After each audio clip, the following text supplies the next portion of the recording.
Today is September 14th, 2015, and my name is Tony Hilliard. I am a volunteer at the Atlanta History Center, and with me is Peggy Hilliard, another volunteer, and Sue Verhoff, the senior archivist at the Atlanta History Center. We're here today to record the oral history of Mr. Earl Hays, who served in the U.S. Army during World War II. Mr. Hays' oral history is being recorded for the Library of Congress Veterans Oral History Project. We're honored to have you with us today, Mr. Hays, and we would like to thank you for participating in the progress. Would you begin by telling us your full name and where you live? My name is Earl Bryan Hays, and senior now. Okay. Can you tell us a little bit about where you were born and how you grew up? I got a few. I was born in Wilson County, Tennessee, and at home, of course, back then. And it was a little community that had 2 stores and about 12 houses. And my dad was a farmer, of course. And then when, just 5 years later, my grandmother died, and my grandfather moved in with us as maternal. And then my grandfather bought a farm a mile down, that was on Tennessee Highway 96, a mile down there. And the deed stated 107 acres more or less. That's the way they read back then. So we all moved down to this old farmhouse, 2-story. No heat, no electricity, and no running water. And of course we farmed, and when the boys got old enough, we were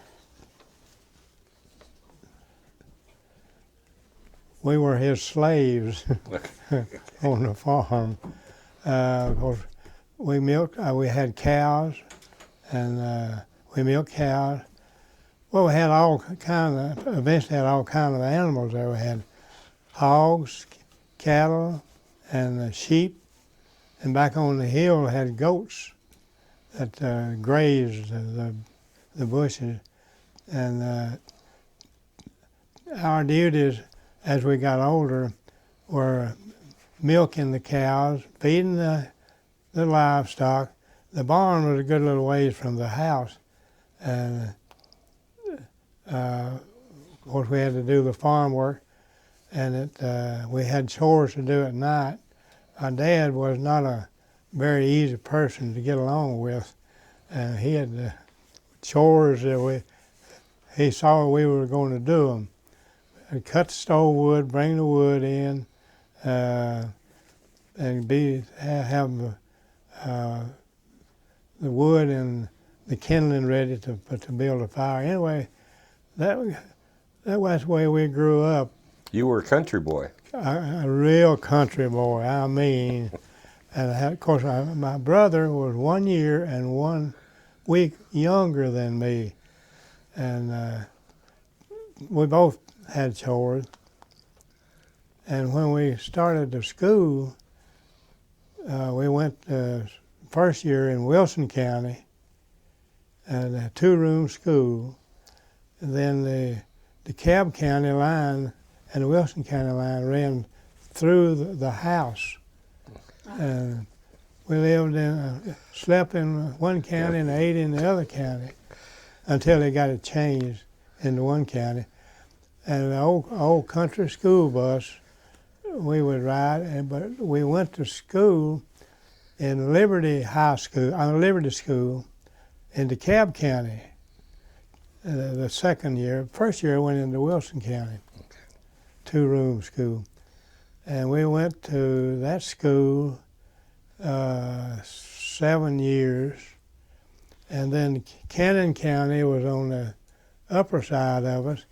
And they said they'd run a bus down there if we would go to their school. So we went to Auburntown high school, for 3 years.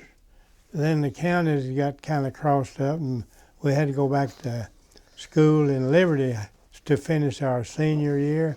How big was there? Was there a large student population in your high school? Well, in my class, they started out 22, and in the when, of course, the war was going on then. Okay. I was on the basketball team, but that year, but we didn't get to travel very much because of the gas shortage and all that. But then they started drafting out of the high school. If your birthday was before January 1st, you were drafted. Three of them was. If your birthday was after January 1st, they didn't draft you. You got to finish school. Well, I got to finish school, and of course got my Class A right away. But what year did you graduate? Did you? In 44. In 44. Okay. Yeah. And then when I graduated, I was expecting that notice any day, and I was wanting to get off that farm anyway. You can't relate to this, but plowing a mule all day is no fun. I can imagine. And I would just wish that draft. My dad, I didn't know this, but I suspicion this later on. I know he did this. He got me a 90-day deferment because of the farm, the time of the year. But I found out another dad did the same thing with his son. Anyway, I finally got my draft, got my notice, and I went to Camp Forest, Tennessee. I was Tullahoma, Tennessee. Okay. I was there for 2 days, on KP 2 days, and in no uniform yet. So then they sent us to Fort Mac. Okay. Fort McPherson. We got our shots and the uniforms, ill-fitting uniform mostly.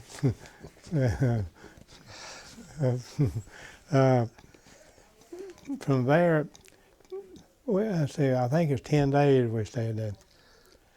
Then we went to Camp Blanding, Florida. That was where we got our indoctrination to sand. And that was Camp Blanding, Florida was a 4,000 acres J.C. Penney farm leased to the government, so we found out later. The training there was kind of something very, very different from what I'd been used to. Well, how did you find the training? I mean, you were a country boy. You were outside a lot in your youth, and it wasn't an easy job. So how did you find the training? Well, it wasn't all that difficult to me. What blacktop is march, and then take you out in the field and march you back. And digging a foxhole was impossible. You could dig and it'd cave in. Of course, we got accustomed to sand fleas and mosquitoes, and then in Tennessee, I didn't realize what a mosquito was at that time, but found out. And the training there was, if one guy in the company messed up, you all took the punishment, which you got to expect that. Yeah. So would you say that was basic training? Was that just primarily getting the soldiers? Infantry basic training. Infantry basic training. Yeah. Okay. IRTC, infantry replacement replacement training center. Did they offer you an opportunity to do anything else, or were you going right into the infantry? Oh, before, I went into the Army, it had a choice in writing, your choice. So my choice was Navy, Marines, and Army. I went in the Army because they wasn't looking for anyone in the Navy, and the Marines is all Army. At the time, I didn't know this, but they were training us for replacement after D-Day. Okay. And which I found out later.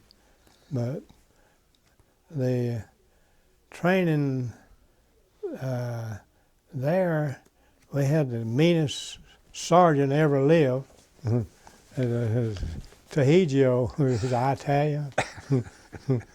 But they found out that there was a purpose for that. It was an experience that later I said I know why they did that. In your unit, was it a mix of, were there people primarily from the South, or was it a mix of? Let me back up there. When we got to Camp Blanding, we didn't start training right away. Police the area and all this stuff. And, manual labor. They didn't. Half the company was half full. I mean, we didn't know this, but we were waiting on a bunch of Yankees, the other half of them. And when they got there, some of these guys, the way they were talking, we say, "Where are these guys from?" New Jersey, Brooklyn, and all this stuff. We never heard that before. That was brand new to us. It took us a little while to get adjusted to that. Of course, they thought the same thing of us. Hicks, they call us that. But we got along all right. That's good. Finally. How long were you there? How long was it there? Were you at 14 weeks. 14 weeks. I mean, 16 weeks. Okay. 4 months, right? And when we finished that training, of course, I hadn't been home all this time. You didn't have enough time to go. You didn't live close enough. So when they finished the training, they loaded us up on troop train. We didn't know where we was going, had no idea. They didn't tell you anything. The train was moving up tracks. Occasionally we'd see a sign. We'd say, we headed north. We thought we trained for the Pacific. And when the train got to Chattanooga, it stopped. It was going to hitch on to another train. But we didn't know that we had furlough. We didn't have any orders.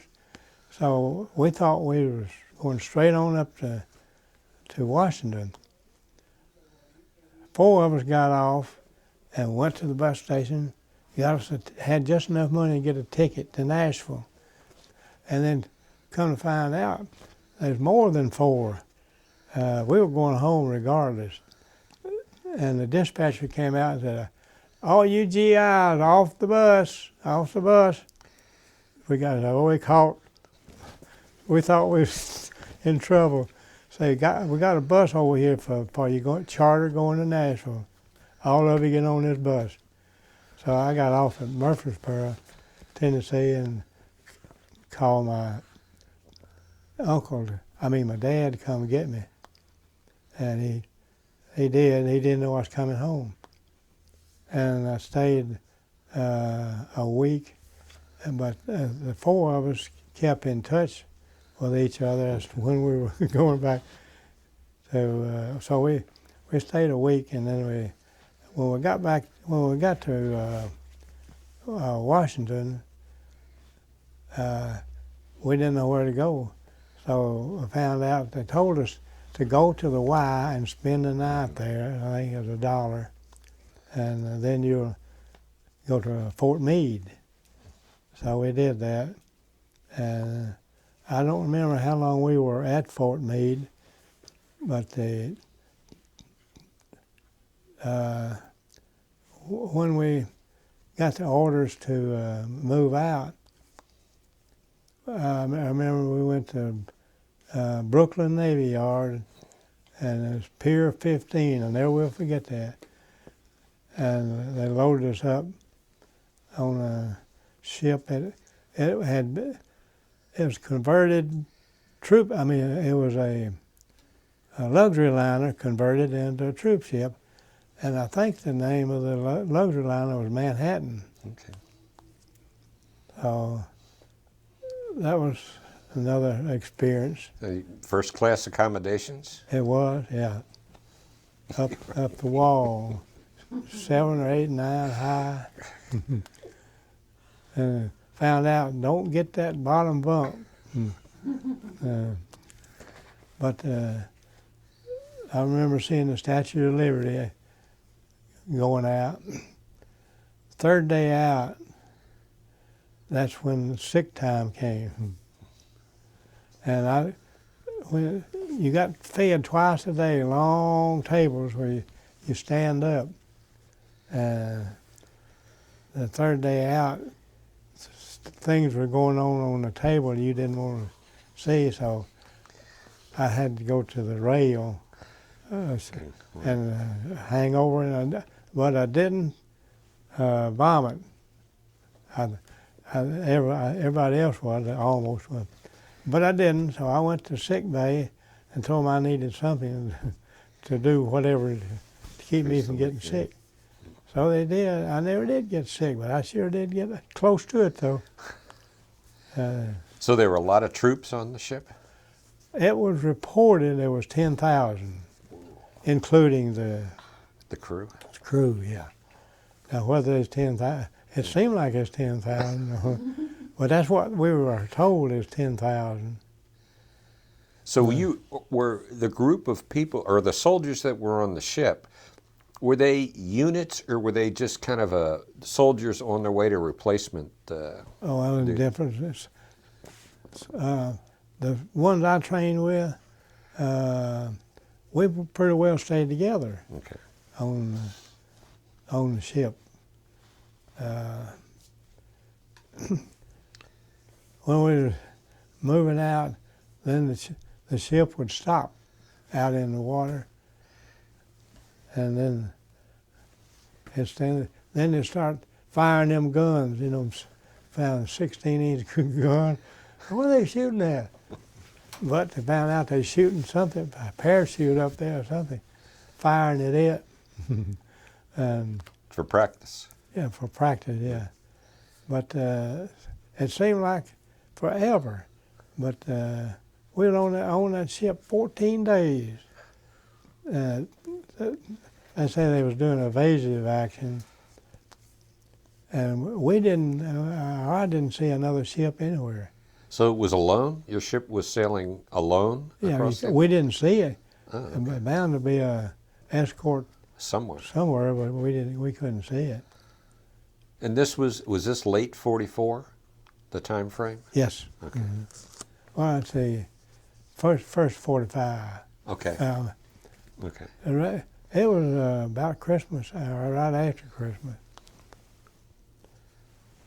So where did they drop you off? Where did they turn you loose? Liverpool. Liverpool, okay. And then first time I ever heard a screaming train. The whistle over there was screaming. Well, they loaded us on this troop train we went across, and it was Southampton. And Southampton, I don't remember how long we were there, not very long. And they loaded us on it was a converted, some kind of Finland ship,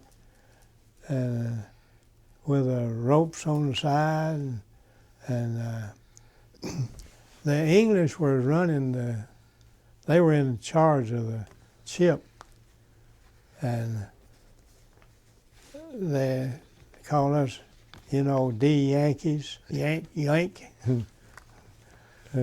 they were kind of rough. I never had been around that kind of talk. Every day was a new experience. Seemed like country boy had to get used to it.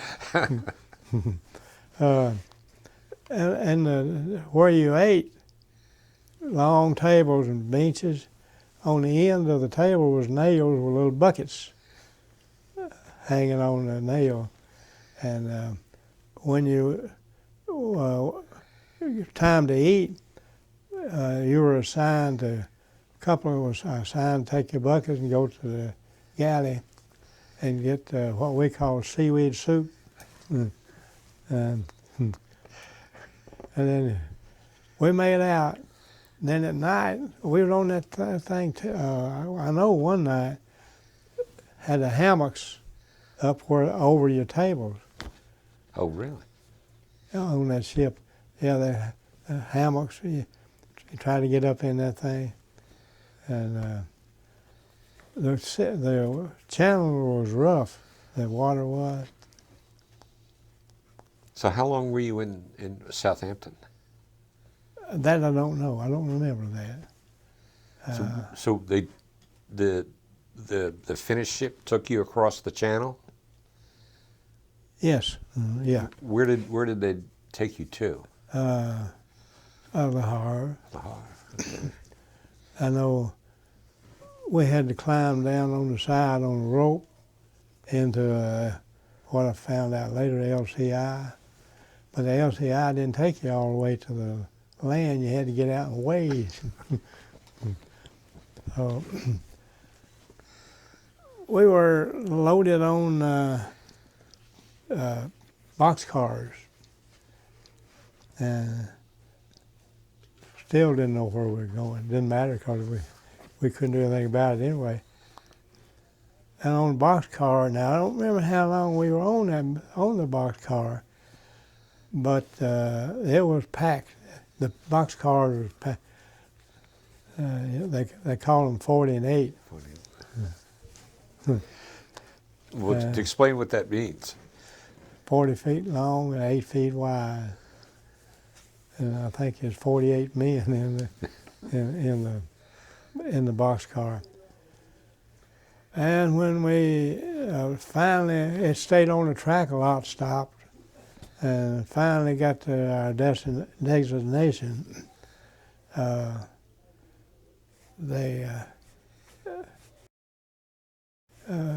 the company that we're still pretty well together, the ones I trained with. And when we got to, we didn't know what outfit we were going into, but the sergeant that met us, he indoctrinated us real quick. To me, he said, "Here's your bazooka." He said, "Sleep and eat with it, don't lose it." And the guy behind me said, "He's your ammo man. You stay with him." So I was a bazooka man. Of course, I had fired them before. Okay. As a one-piece bazooka, it had a screen wire on the end, and when you fired it, that screen wire would come back and hit you in the face. Of course, it had to hurry because when you fired it, you wanted to drop that gun and get away. So you went, once you were assigned your weapon, were you then assigned to a unit? A unit, yes. I was assigned to C Company, 23rd Armored Infantry Battalion. And then I was in the 2nd Platoon and the 2nd Squad. And the company I went in, the platoon I went in, the squad I went in, 4 of us new ones was in that one squad. Okay. And the 7th had got hit pretty hard. And it was reported that they had 67% casualties. And of course, a lot of the guys that we trained with was in that battalion. So Do you remember where it was that you actually joined that unit? Where they were when you It joined? was in Belgium, Okay. but I don't remember exactly. But shortly after that, after we moved out, and we didn't see hardly any action. And it was the town was Henry, Henri dash Chappelle. Okay. And they stopped there. We stopped there. They said we were supposed to have a 2-day rest. The unit, after they got us replacements here, we got to stay in houses.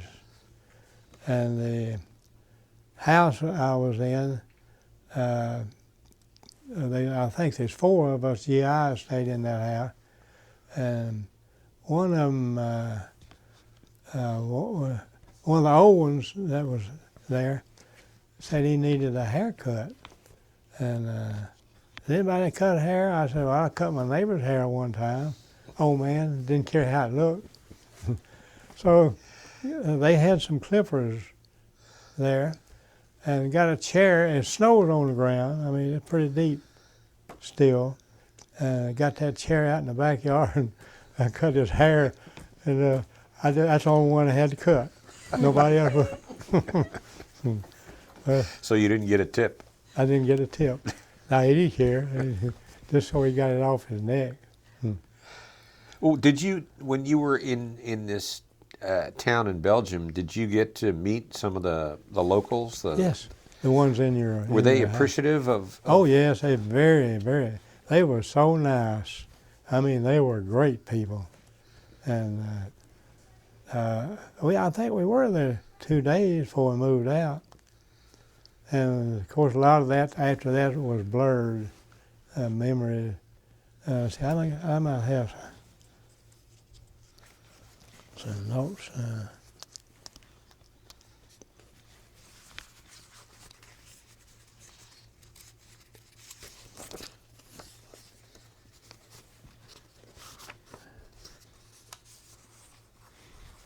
And see, not too long after that, being in Belgium, we entered Germany at Aachen. Excuse me. The 7th had already been in Aachen before we got there, and they were pulled out. And Field Marshal Montgomery got in trouble, so Patton sent the 7th up to help him out. So when they came back, that's when we got in the division. And that's when we went into Aachen. They had been in Aachen, but they had to come out. Then the second time we went in was, that's when we were with them. So had you come across any Germans along the way? Oh yeah. Did you have to use your bazooka? Twice. Twice. Yeah. They didn't have it. They'd always want two bazookas. And the first one called 2 of us up was at a light tank, German tank. Of course, we had to crawl up there, and it was still snow on the ground. And we both fired, and we were firing at the track. And well, one thing I found out right quick, you better get out of there real quick, because they started firing at us with when they did disable the track, but they didn't. Right. They could still shoot. Disable the gun. I thought I lost the bazooka, but it didn't. It caught up with me. I say that.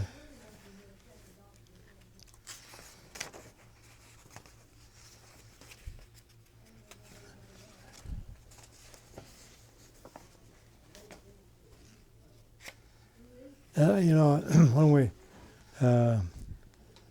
went in Aachen,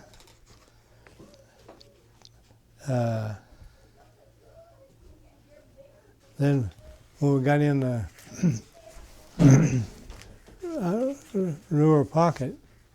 Well, I know we were with the 99th Infantry Division and the 78th Infantry Division, and I don't know when the time lapse between before we had the real battle, but in Germany we were pinned down one night, and the 99th Infantry was in front of us, which we didn't know at the time. We found out later. So the next morning we were to jump off. It was real foggy, and it's very difficult to see. And a lot of firing was going on during the night. And when we pushed out that next morning, jumped off, there's dead GIs scattered everywhere. I don't know, I mean, not just one or two. Yeah. And then Germans were dead too. And we was going through them. And I had an old M1 rifle, plus my bazooka, plus my grenade, plus a bandolier, and along with that old M1. So I spotted what looked like a new carbine, 30 caliber. And I laid my old M1 down, picked that carbine up, and that helped some. But I said, I looked back and I said, I shouldn't have done that. I took that guy's gun and left my old gun, but I'd already done it then. But I mean, he didn't need it anymore, did he? No. But that's the first time that I saw really something I didn't combat want to see. casualty? Stomachs, Yeah. Out on the ground, and blood, and Were you still in Belgium, or had you moved into Germany now? Germany. This is moved Germany, into right? Because you Germany, went to yeah. Aachen, yeah. We didn't know where we were. I guess the captain did, but back up. Excuse me. When the Battle of the Bulge, the 7th Armored, is in my book there, went in St. Vith, but they they got kicked out. And that was in December. Of course, I wasn't over there then. And I think it was 2 weeks before they got to get back in. That's when the Germans were making that push. Mm-hmm. And the general that was in command at the beginning of the Bulge, and the 106th Infantry Division was brand new, coming in at the Bulge, their first battle. Our division and 106th was firing on each other. So lack of communications, no communication. And everyone was firing at everything. Both generals 106th Infantry general got relieved. Our general, 7th, got relieved and sent back to the States. Sylvester McDonald was ours, but then General Hasbrook took over. And that was before my time. But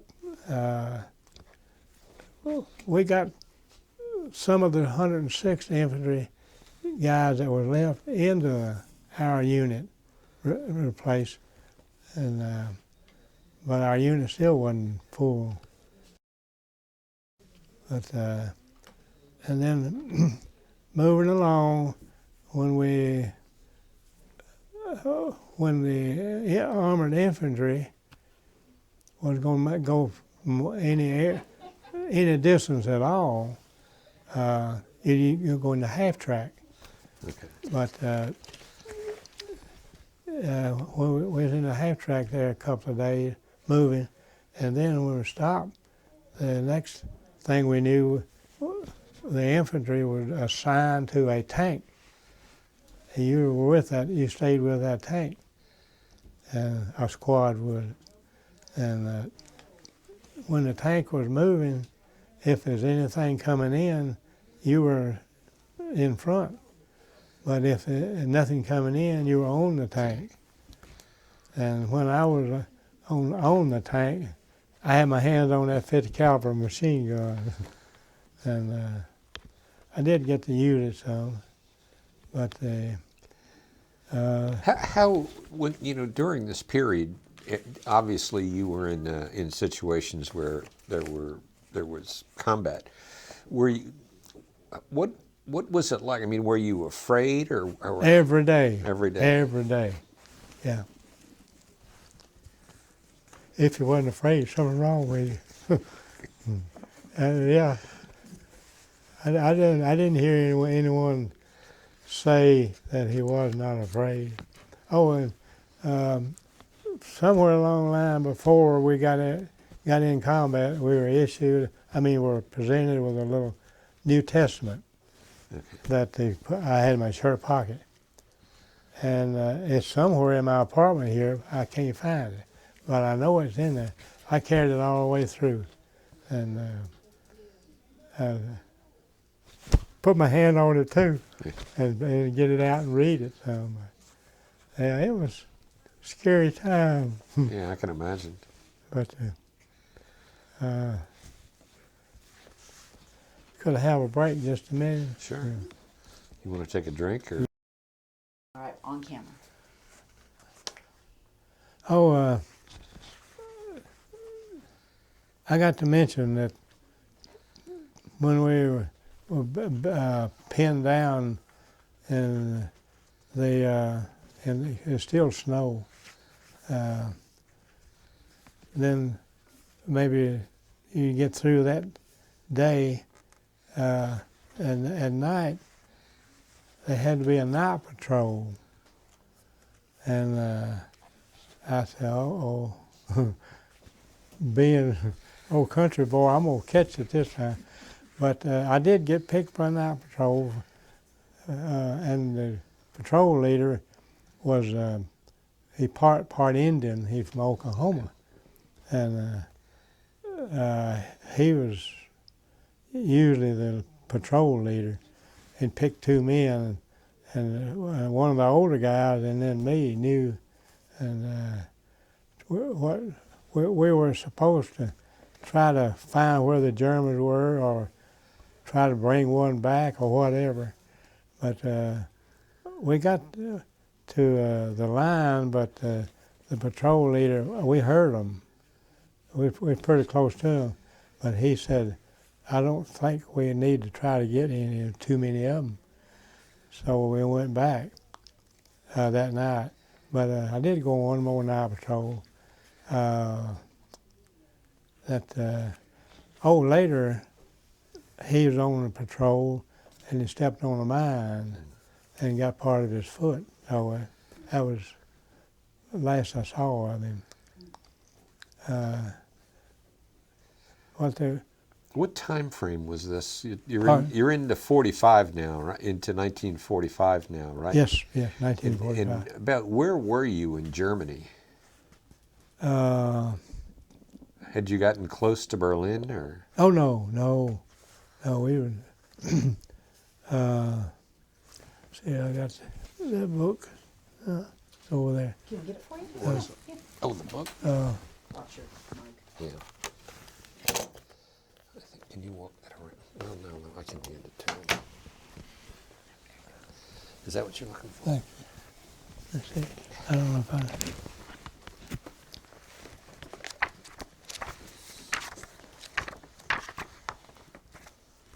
Let's see, this is going to be.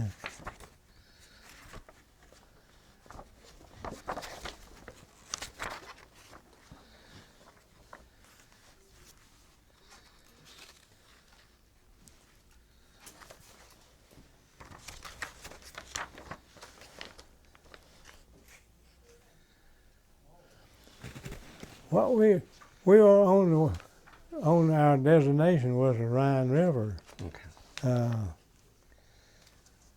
This time period in there, I can't remember what was going on, but I know that when the Air Force, when the bombers, I need to put this in there. We were pinned down one day, and it was a pretty day, and you always prayed for a pretty day for the bombers to come over, and they came over, and we were right close to the line, and one of the bombers got shot down. I mean, got hit, and this was something I didn't believe. When the guys bailed out, the Germans was trying to shoot them down, a parachute. So that made you madder then. But they did. Of course, I don't know what happened to the guys that bailed out, because they were bailed out behind us then. But the Germans was always shooting at our planes. Then at night, when you bedded down, I mean, infantry, armored infantry, you didn't have anything except canteen, your weapons, and your ammo. You didn't have it. You slept on whatever you could find. You didn't have a pack. You didn't carry a pack. So you slept under the stars? Pardon? Slept under the stars? Yes. Mm-hmm. Sometimes you'd be laying on the snow, and before you could do better. And you wasn't dressed for that kind of weather. You had old wool pants and long underwear, if you were lucky, and wet socks, feet wet with the snow. And you tried to keep a dry pair of socks in your helmet liner. And of course, when you had to change, you had a wet pair, and then soon you're going to have another wet pair. And they didn't believe in baths anymore or anything about that time. Well, when you were on the move like that, what did you eat? Did you get hot chow once in a while, or? You hoped you got first it was C ration, then K rations came in, and you were lucky to get a K ration a day. Of course, they're pretty good if you didn't have anything to eat. But if we ever got close to a house, we always tried to find something. But the Germans had experience on trying to hide what it was left. They didn't, of course, they didn't have much they could leave. Sometimes you'd find some stuff in the rafters in the house if you got in. But I know in some of these little towns, when you're trying to take a town and you're assigned to a side of a street, and the Germans was in the houses, and there would be some German soldiers in with the civilians, and the houses that had basements, that's where you had to really be careful, because you knew there wouldn't be any civilians upstairs, and they'd be in if there was a basement, and you'd try to get them to come out, and occasionally a grenade would be thrown in if they was pretty sure no civilians in there. But sometimes there'd be civilians and soldiers killed. And What was the attitude of the German civilians as you moved through the towns? well, it seemed like that they were grateful. Not all, but some were appreciative when we moved through. But I don't suppose they're all appreciative. But trying to clear a town sometimes got a little sticky. And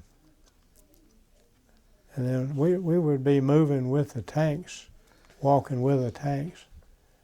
And I know we were in the town, and the street kind of curved around, and we were walking beside the tank, and you know, trying to see if there anything coming out of the windows, and there was a German scout car turned the corner coming right at us, and the tanker cut him off. And he took care of him. One night,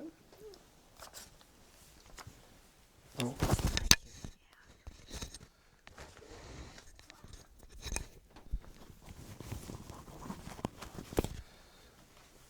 And where was that? Do you remember the town that was? no, Okay. no. There's some of these towns I didn't remember. I got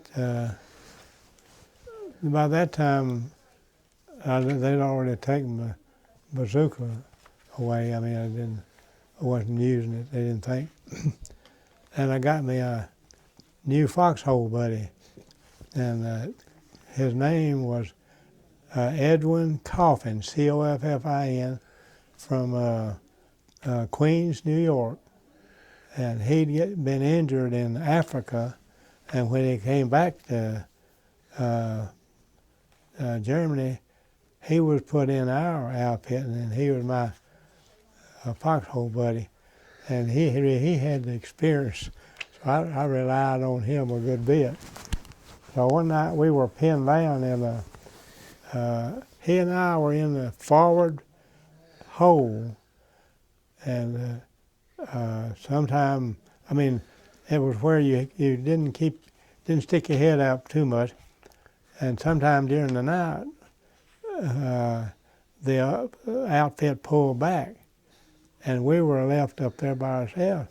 So we didn't know that till the next morning, and we kept hearing tanks or tracks, and we couldn't tell whether it was German or American.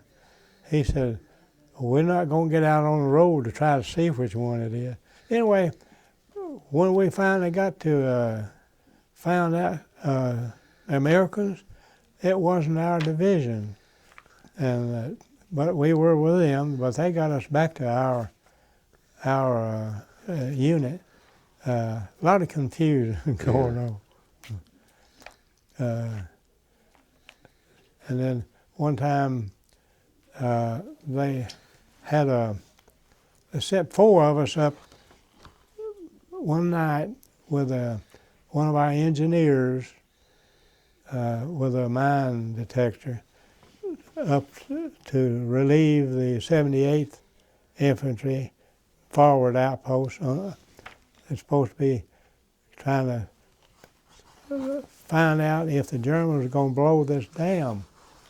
I don't remember the dam right now. But there's four of us that went into this hole that was covered, and we were there 2 or 3 days, and screaming Mimis going over and artillery going over, and you couldn't get out of that hole during the day, and you had to use your helmet for whatever, and we didn't carry enough food with us, K-ration. Anyway, we got relieved from up there. That the foxhole, the holes that we were in was Germans, really, and you want to be careful when you got in a hole when it could be a latrine. But it didn't happen to me, but it did happen. But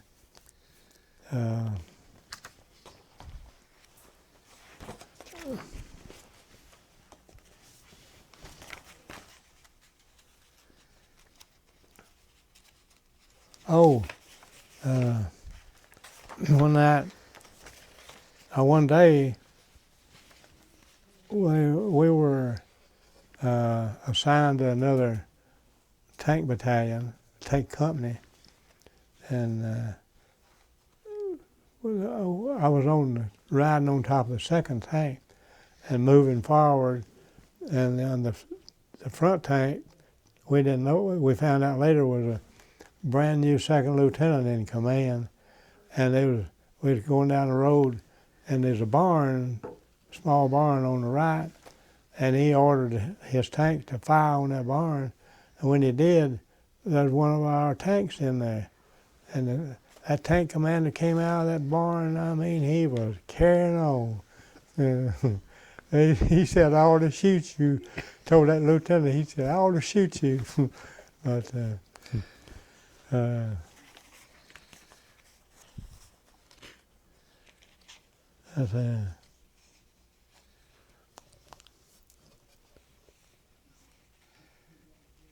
So do you remember what time frame this was now?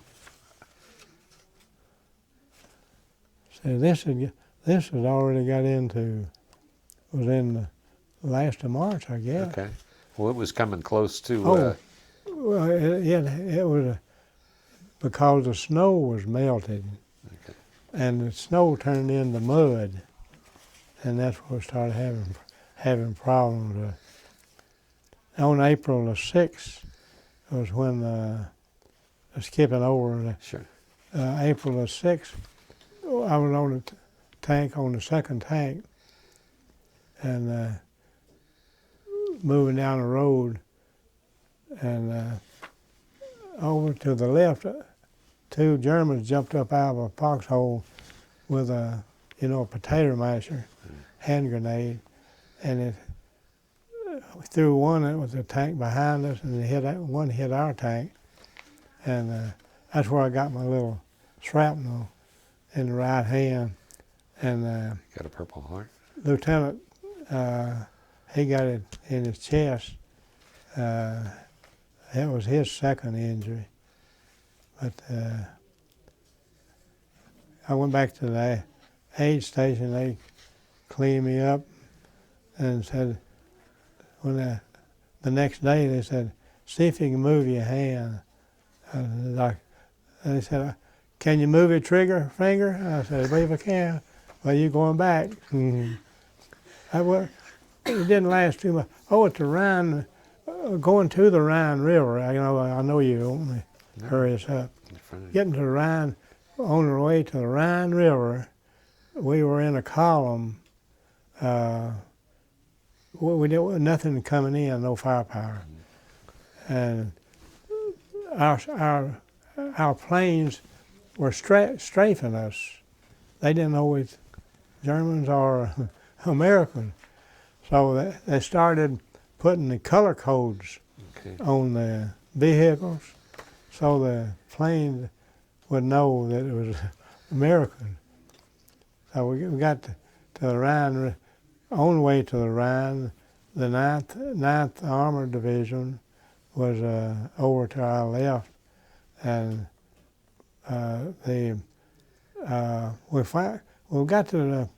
we stopped above the bridge at Remagen. The Oberdahl. What was that name of that? The bridge was not named Remagen. It was the town that was Remagen, I wasn't it? I got that somewhere. That bridge.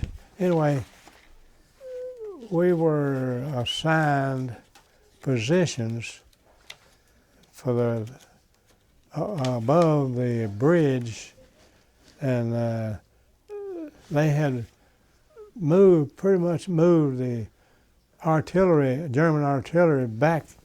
It was either 101st or the 82nd had jumped over there, and pretty well quietened the artillery down coming in. But the German planes was continuously dropping bombs on that, on or around that bridge, and we were stationed to the left of the bridge on the side, and at night, when a day too, a German plane would come over, drop, everything fired. I mean, rifles and everything fired, till they put an order out that only the Ack-ack and the big guns fired, because lead was flying everywhere. And there was we were dug in on the side above to the left of the bridge. There was an Ack-ack battery right above us, and I don't know whether it's 20 millimeter or 40 millimeter coming out every time a plane would come over. When a German plane would come over and drop a bomb, our plane didn't have a chance. I mean, soon as he dropped that bomb, he turned on that jet, and that's the first time I'd ever seen that. Those German planes would just run off and leave. They did shoot down some of them there, I saw that. And then while we were there, one night, the half track was outside of a house, and some of the guys were sleeping in the house, and I was on guard duty on the half track, and it was real foggy, and I heard a plane, and then I heard a bomb. You could hear the bomb coming down, and one there, and then another one, and then another one was coming down. I heard it whistling, and I fell off that track and got up under the half track, but that bomb didn't go off. But the others hit the house, a tank above us. They killed one of my friends, that I trained with, and it hit them. But the one, we went the next day down there and looked where that bomb went in the ground and it didn't go off. It was done. And then we were waiting. We couldn't cross the bridge. Some of our engineers died on that bridge, 33rd engineers. Then we had to wait till they put the pontoon bridge across, and that was I was afraid of when that half track I was on going across that pontoon bridge, and there's other vehicles on that bridge too, but that's a wide river though. And then across the Rhine, that's when we got in the Ruhr pocket, and we made the circle around there. We got in a few little skirmishes during that, but nothing real heavy. But did you, as you went deeper into Germany, when you stopped at these little towns, did you make any effort to meet with the locals, or did you barter? Did you trade? Well, the locals had vamoosed. Oh, okay. You really didn't see them. Very few at a distance, maybe, but you didn't really come in any close, or I didn't, close combat. Didn't see them that close. But that went on a little while, and then it was over. Where were you when you found out the war was over? We didn't know. It was days later. I don't know. I don't remember. It seemed like But you were in Germany somewhere. Yeah, we were in Germany somewhere. We didn't know the war was over, and we didn't know President Roosevelt died. And then, long about that time, it had to be right after we found out the war had ended. The captain or lieutenant sent me and another GI to a house to protect, and it was a burgomaster, a mayor, protect him and his family. We stayed there 2 days before we got relieved, but they fed us. Protect them from whom? They were on the Hitler side. Okay. But we didn't know that at the time.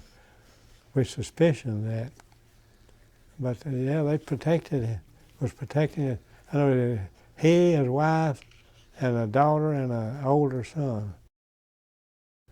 Their house hadn't been damaged at all. But they fed us. Well, of course, just one would go in at a time, let's see,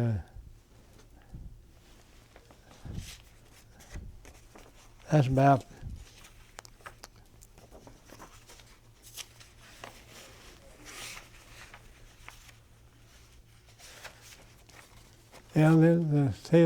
after the snow melted, the mud, and it had us trying to push big vehicles out of the mud.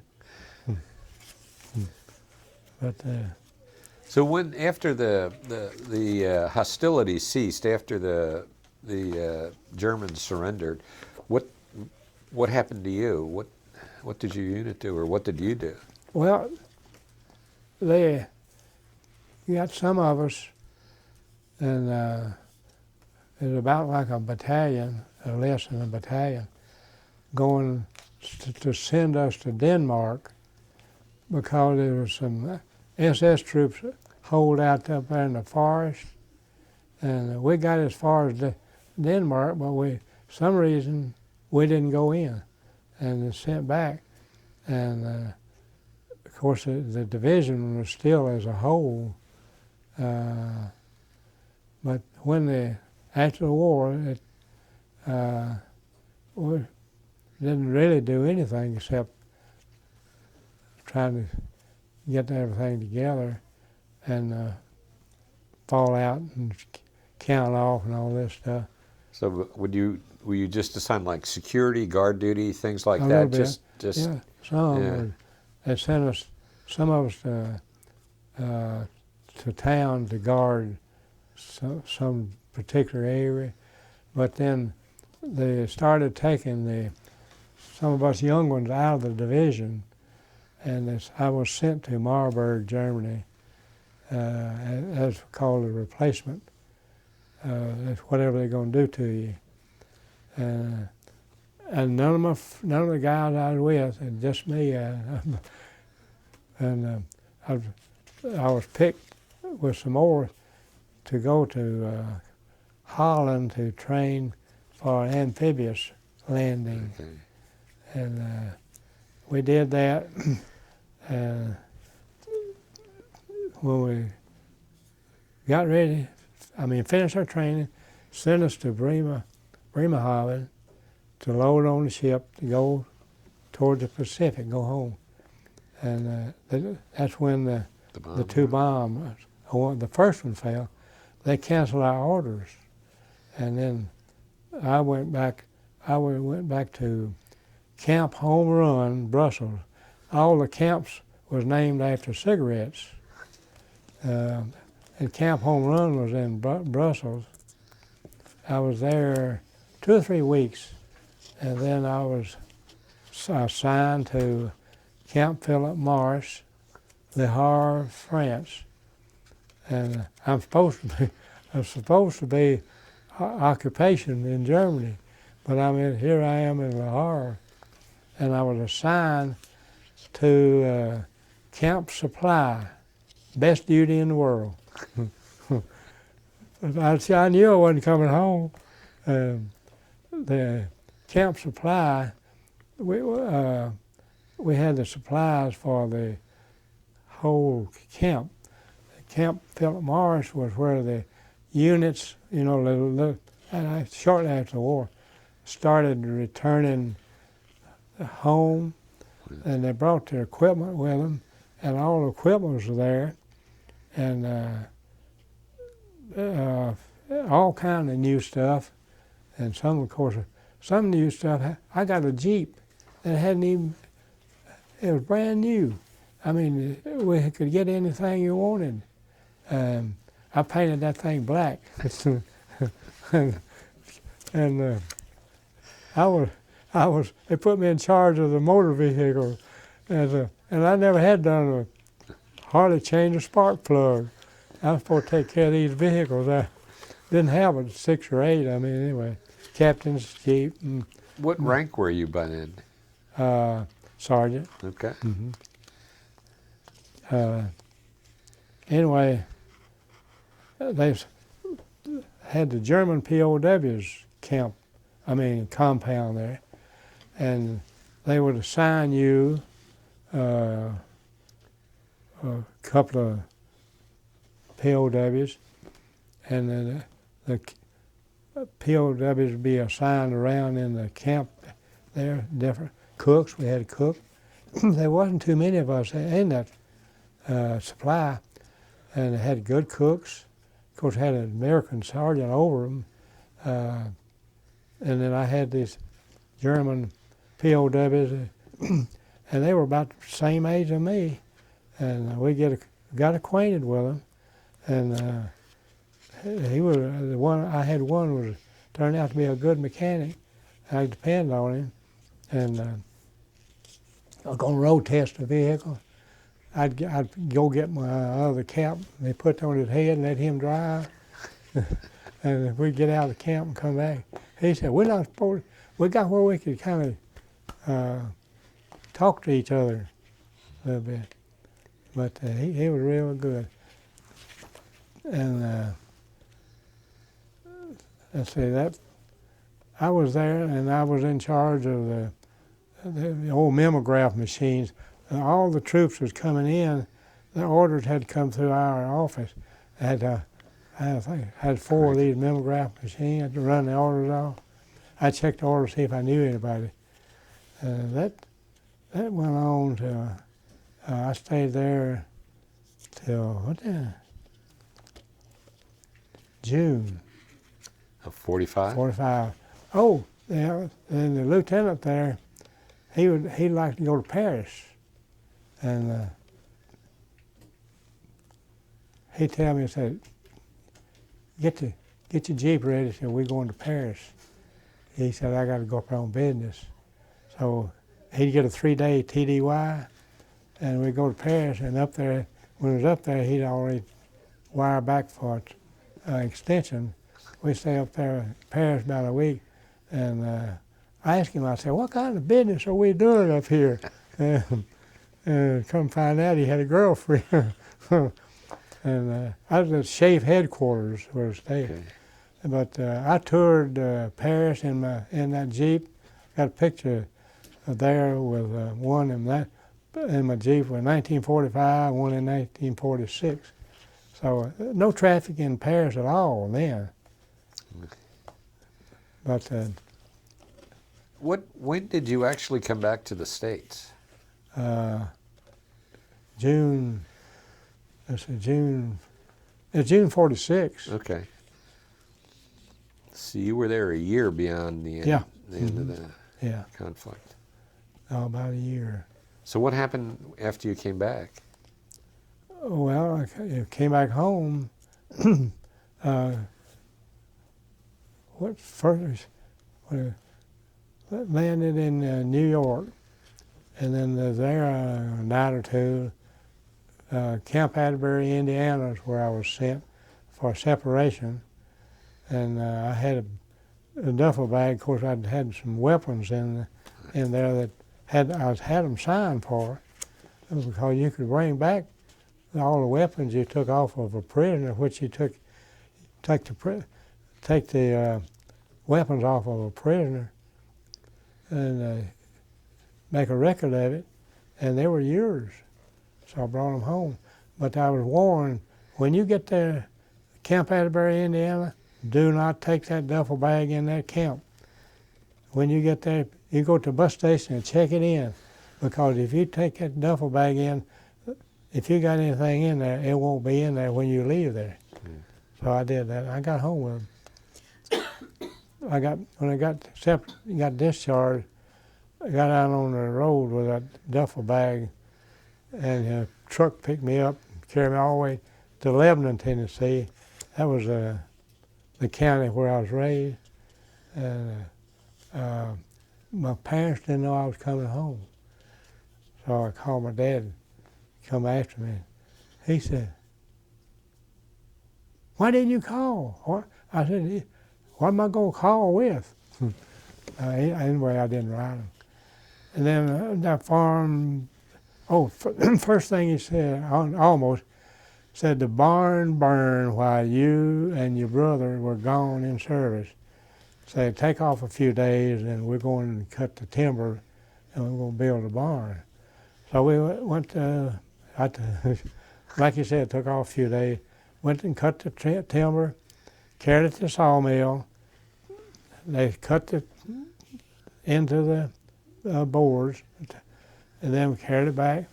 And then he and the carpenter and I built that barn. And I'm thinking, this is not for me. I done been to Paris. No, I didn't think that. Anyway, that's when I got, let's see.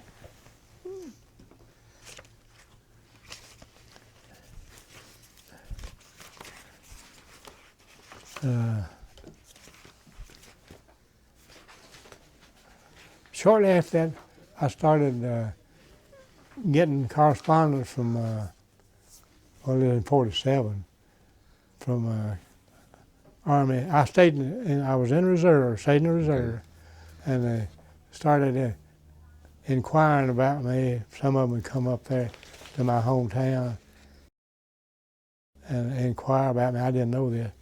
And then I got a call from a major in Nashville. He said, I got a little something I want to talk over with you. I want to come see you. So he did, and then that's when they started the returning the dead remains back. So he said, I checked up on you and see if you want to go back in the service. I said, well, I hadn't thought about it. Well, if I could find this, I'll show you this.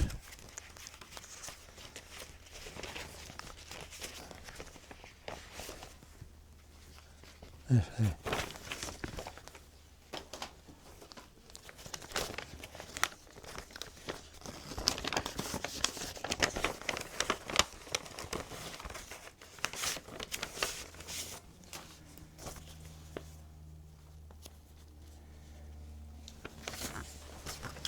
That's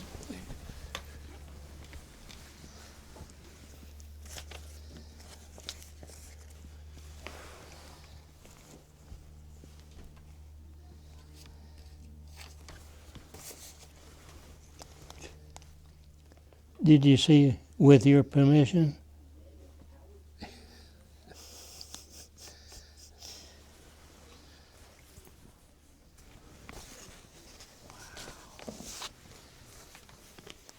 How many people were doing this?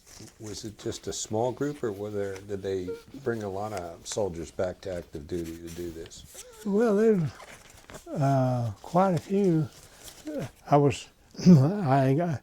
I accepted, sent me to Fort Bragg for indoctrination on, I might have given you escort. Escort, and then Here. let's see.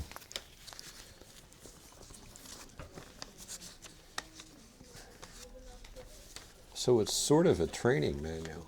Well, then I really got into that's some of the orders that that's when I've taken the remain back.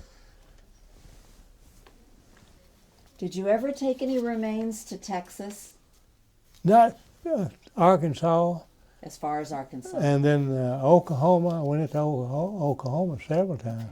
Missouri, and southeastern states. One state I didn't ever take one was South Carolina. I took one to Appomattox, Virginia. Of course, the weeks that I was in there,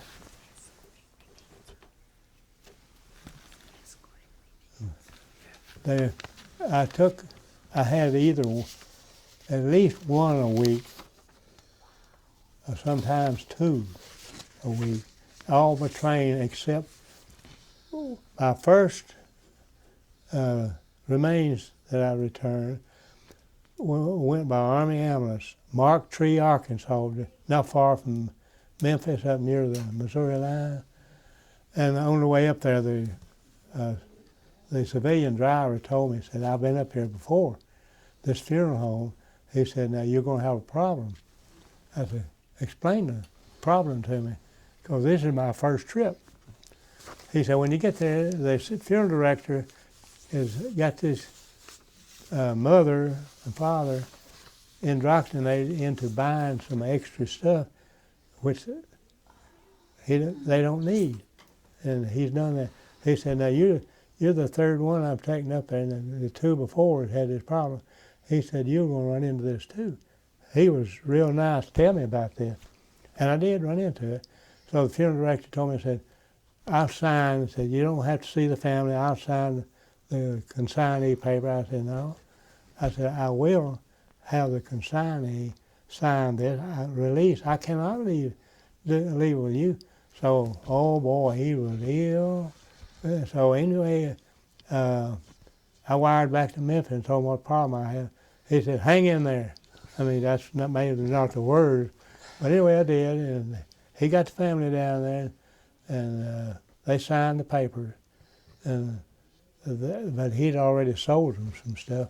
Mm-hmm. But the shipping crate was designed to be a vault. Okay. So that's what it was designed to be. And the trips, you got some of the orders there, but anyway, I had, before you went out on the trip, you had a little briefing, and then you had to draw all your equipment there. Of course, it wore a black armband and white gloves and during the service. But on the train, when the shipping case was covered with a flag, I had an extra flag in my bag, a clean flag. And when I got to the destination, the conductor would always let me know 30 minutes ahead of time at least, go back and take that flag off with a baggage handler helping me. And then I'd fold that flag, put the new flag on it, so when we got out, we'd have a fresh flag. So sometimes we'd get to the funeral home and they'd want me to remain for the funeral. Well, it might be 2 or 3 or 4 days, and sometimes a week.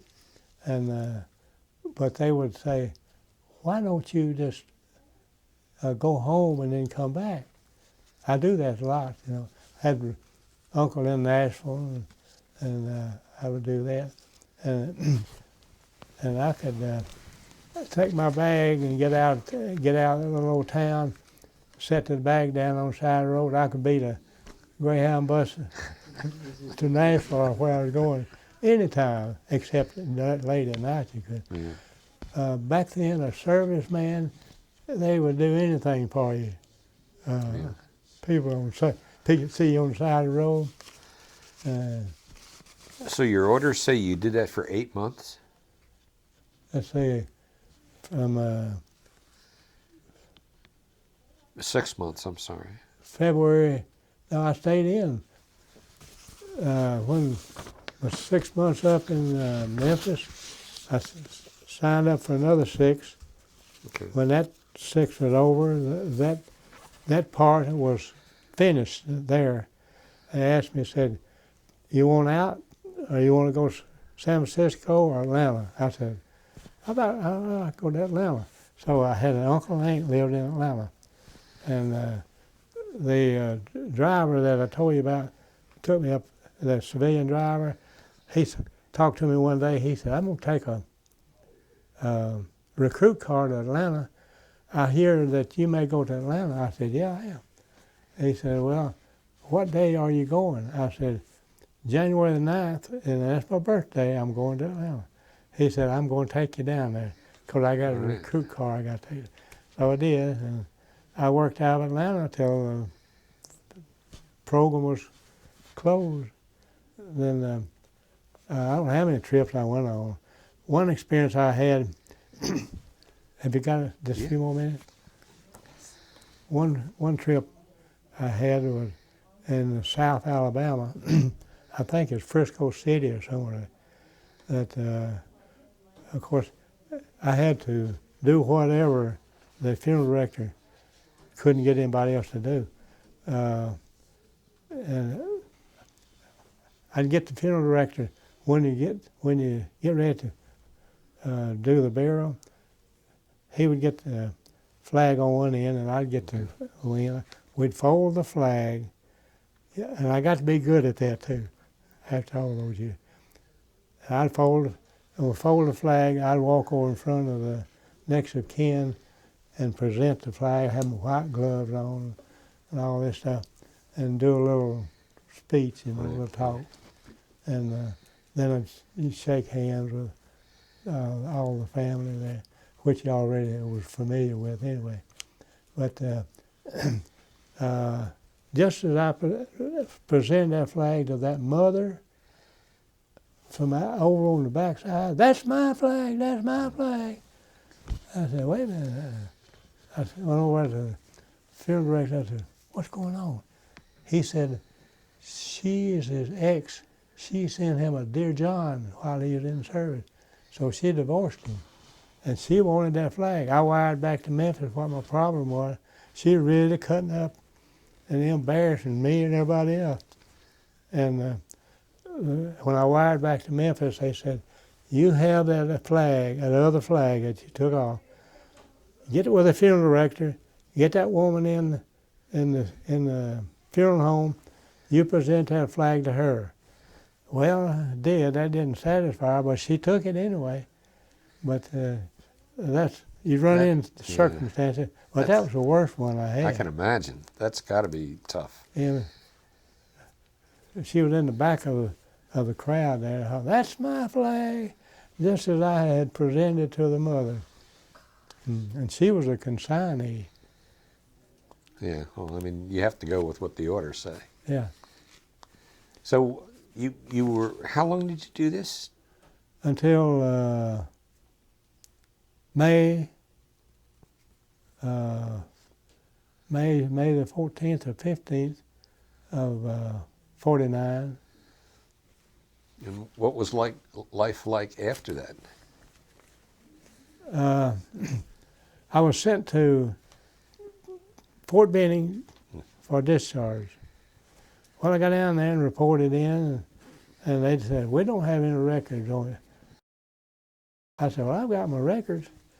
And they said, "Well, we don't have any transactions for you." So they assigned me to a nice area and a place to eat and sleep and all this stuff, and said, "We'll let you know." Well, a week later, I'm wondering, what's going on here? Am I still in the Army? And I finally found out that they was waiting on the financial part of it, and they wasn't in a hurry. And really, I shouldn't have been, because I had it made. I'd go out and watch the training the parachute, and then watch them do that. Then when they jumped, I got to where they would let me go ride along in the truck, go pick them up. Sometime they'd be injured. And I finally got discharged, and I went to Atlanta, because when I was in Atlanta, General Depot then, that's where we worked out of.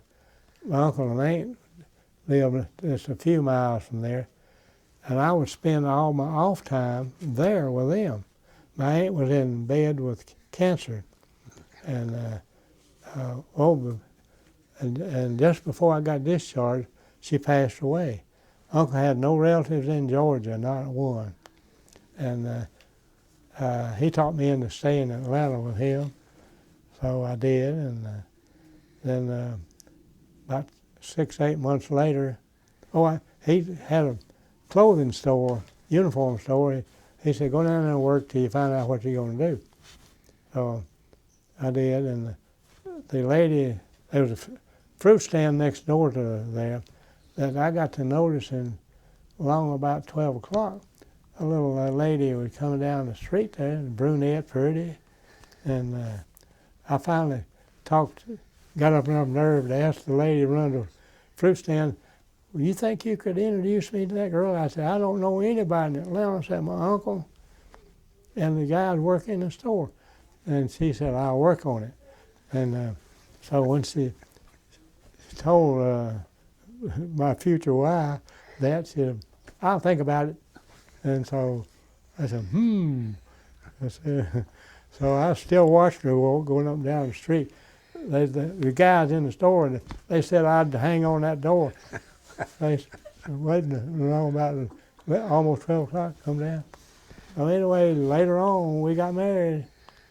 And she's the one that's in the nursing home up here. Uh-huh. So what did you stay at the store, or did you get a different job? No, I got a job with an armored car unit company just started, and I worked on that.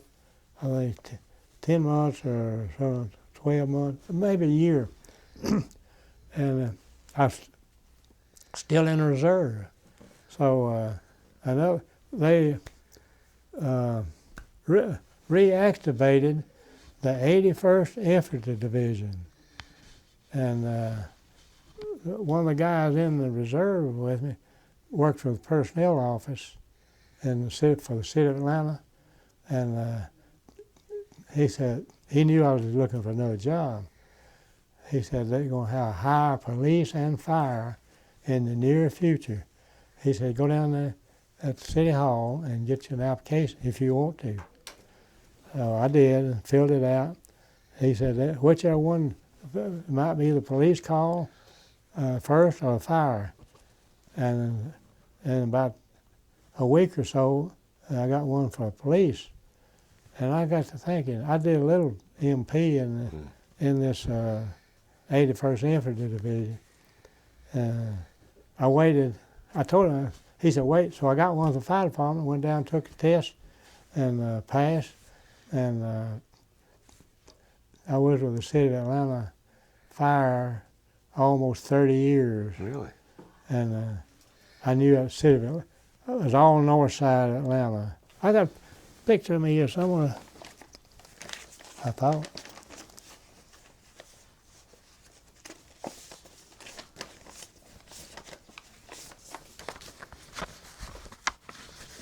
Oh.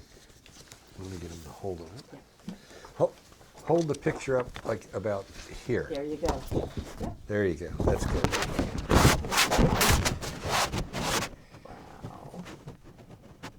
Awesome. Okay. I know you.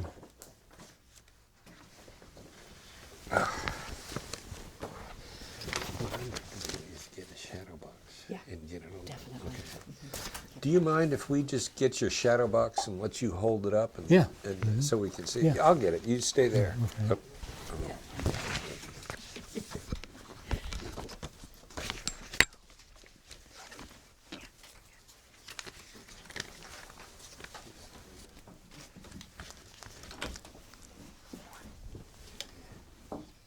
This is really a wonderful work here. I'm just going to kind of let you hold this, okay?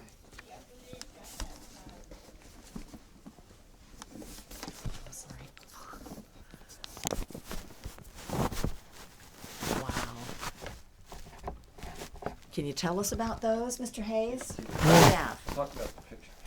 Oh, this picture is in Paris in 1945. This picture is in Paris in 1946. Wonderful. And that's when I was in LeHavre, France at the Camp Supply.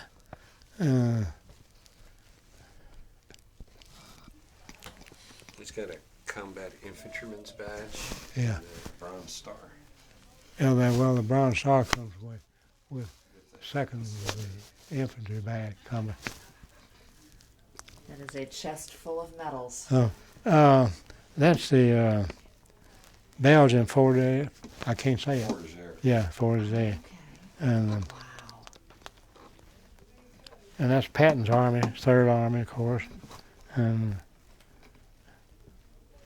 that. There's a little tiny picture there towards the Oh, I right. should have had that blown up. Okay. That is me with a bazooka on the side of a track during the war there.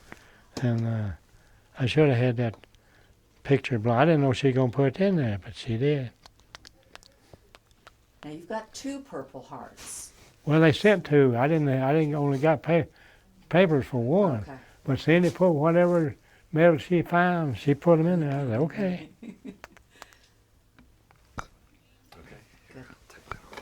That's really a memorable. Let's see.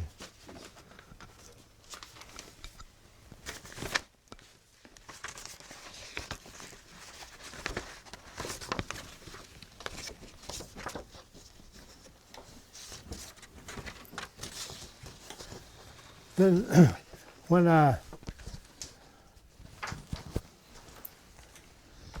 went in the, they put me in the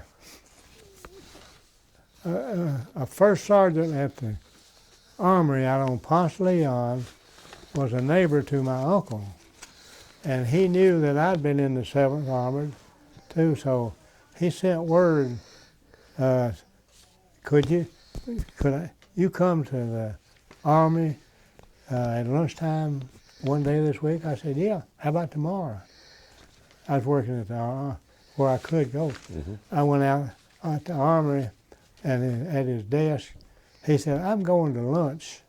Said, hey, you sit here in my chair and read the paper or whatever.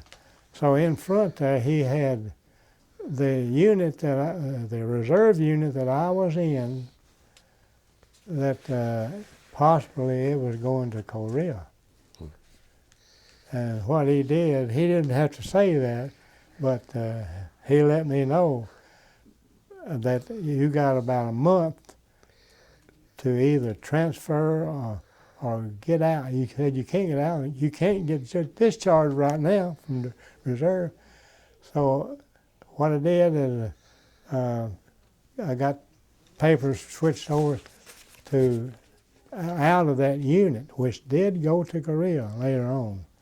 But when I went in the 81st, when they had the dedication, I had a picture in the journal that I couldn't find, that I was color guard when they reorganized at Fort Mac, and they put me in the MP company. I said, I'm not a policeman.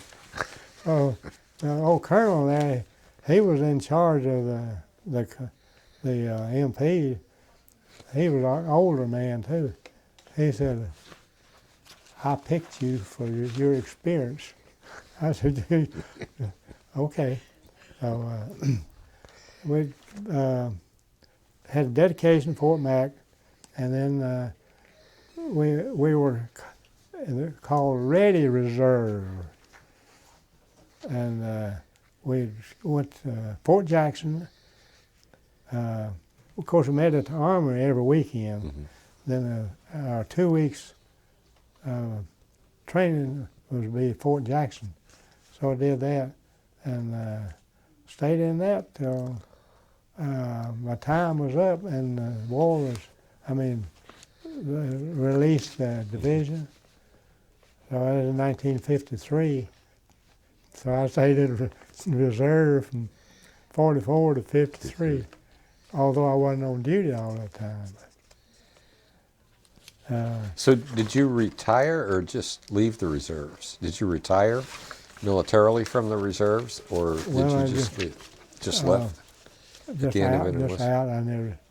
What they did, they started. I was on the fire department, and we worked at that time. We worked 1 week at night, 1 week in day. On every Saturday, you'd make 24 hours to get over on another shift, or vice versa. And I stayed on the. And that's the reason I got out of the reserve, because I couldn't make the meetings. Yeah. And well, your story's been really interesting. I mean, you've had a lot of experience for a country boy. Yeah.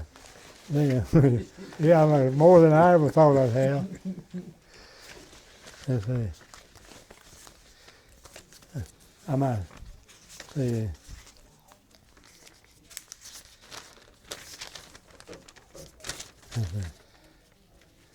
Oh, Explain to him about copies. I think that's one of my trips to Paris. Cars. Temporary duty. Leave. Well, we're kind of coming down to the end here.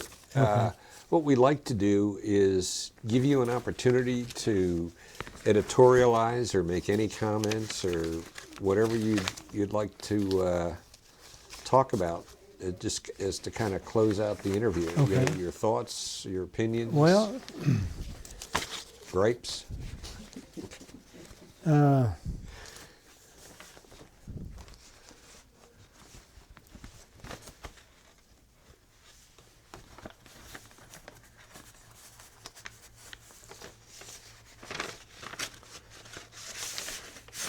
I've been blessed.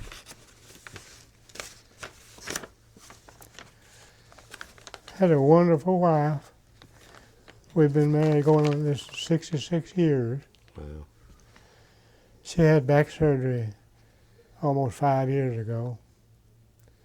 And she was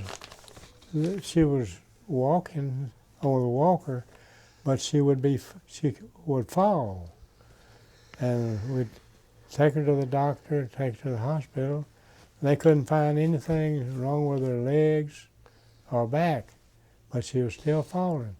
And then our doctor told me, said, if she falls again, call me at home or wherever, and we're going to send her to Emory. Well, she fell that Sunday, and a couple of days later, went to Emory, and the 3 doctors told her she would never walk again if she didn't have the surgery. Well, she had the surgery, she never walked. Of course, you have to sign all the papers before. Right. Mm. So she's up here by the Westbury Nursing Home, and for 4 years I went every day, and it kind of broke me down, and I had a hospital trip or 2 there, and I go about every other day now, and they have to use what they call a Hoyer to get her into bed, out of the bed, put her in a wheelchair or a mover, and then they put her in the wheelchair, and we go up to the dining room. They have me assigned place on her with her table, and they count me as one of the ones to eat, and I buy a meal ticket, $10 a week, $2 a day. Sometimes it's pretty good food. But anyway, she eats it, I eat it. Of course, I do take her treats. Right. What would you like tonight? Go to Longhorn and get your salmon salad, or Subway and get her a tuna fish salad, which she likes. And Well, that's my nice. son he takes her Bojangles coffee 2 or 3 times, couple of times a week, and an eggs, cheese sandwich, and they treat her pretty good up there. They do treat her good because her cell phone has the office number on it. So if things don't go right, she punches that office. So they've been good. Well, it sounds like you have a close family relationship Yes, too. and my daughter we take care of my wife's laundry. We don't let them do the laundry, we do it. And grandson, he does things for her. And it's just, she's still my wife. Right. Well, thank you for this interview. Your story's a great story. And thank you for your service. Well, thanks. When the guys started coming home from 7th in 1946, I was not involved. Right. They formed an association, 7th Army Association. And I didn't know about this for years because they didn't have everybody's roster. So in 1984, we started going to the reunion. It'd be a different place every year, and in a different city. And we went, after that, the kids had gone from home, we went every year. And in 1994, they had a 50-year reunion from 44 to 94. So we went back to Europe, and our wives they got to go with us. And that was her trip of her lifetime. She said, I finally got to go to Paris. So we stayed in Paris. Well, we flew from here to Amsterdam, and then Amsterdam to Paris. Stayed there 2 days, and then ventured out to follow the route they did during the war, and which I wasn't with the unit then. But then we went all over France and Belgium and Holland, but we did not go. We were as a unit, I mean a retired Army unit, we didn't go, they didn't want us to come into Germany at that time. So the people in Belgium and France and Holland, I mean, they treated us royal. They had banquets, parades, and I mean, it was really something, and they just so appreciated. And some of these towns that we captured, or they captured, whatever, the street sign would have a 7th Armored Unit, say the 23rd Armored Street, or 7th Tank, 17th Tank, and it was a great trip. And when was that? 94. 94. Yeah, Okay. 50 years. Okay. All right. Well, once again, thank you for doing this. We really I'm appreciate sorry I it. kept. No, rattling it's on. good. You're fine. No, thank you, Mr. Hays. That was wonderful. Thank you so much for having us today.